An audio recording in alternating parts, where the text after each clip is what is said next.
গাজার এক সময়ের সবচেয়ে বড় হাসপাতাল আল শিফার নিবিড় পরিচর্যা কেন্দ্র আইসিইউর চিত্র।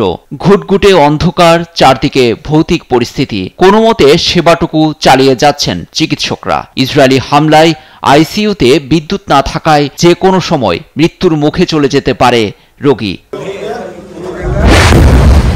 এদিকে বিমান থেকে প্রতিদিনই উপত্যকায় এভাবে চলছে দখলদার ইসরায়েলি বাহিনীর বোমাবর্ষণ। বুধবার বিস্ফোরণে কেঁপে ওঠে গাজার পুরাতন সিটি মার্কেট। গাজা জুড়ে এমন চিত্র নিত্যদিনের। সবশেষ হামলায় মারা গেছেন অনেক নিরীহ ফিলিস্তিনি।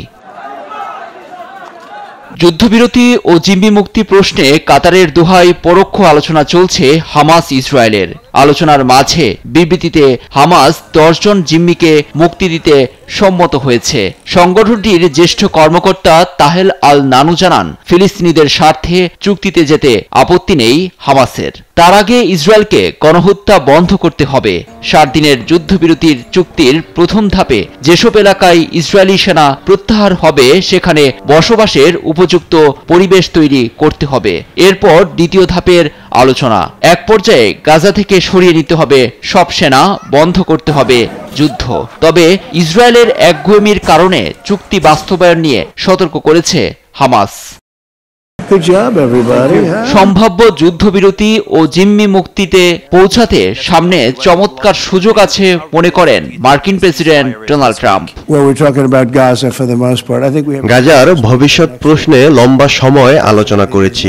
আমার মনে হয় এই সপ্তাহ বা পরের সপ্তাহে চুক্তিতে পৌঁছাতে ভালো সম্ভাবনা আছে। চুক্তির কাছাকাছি চলে এসেছি। এটা এখন আর গোপন কিছু নয়। আমরা শান্তি চাই। এদিকে ফক্স নিউজকে সাক্ষাৎকারে 7 দিনের যুদ্ধবিরতি নিয়ে আশার কথা শুনিয়েছেন ইসরায়েলি প্রধানমন্ত্রী বিনিয়ামিন নেতানিয়াহু। 60 দিনের যুদ্ধবিরতি নিয়ে আলোচনা চলছে। কিছু জিম্মি ও মরদেহ ইসরায়েলকে ফেরত দেবে হামাস। এসব নিয়ে আমরা চুক্তির কাছাকাছি চলে এসেছি। তবে নেতানিয়াহু এবং ট্রাম্পকে বিশ্বাস করা যায় না বলছে হামাস।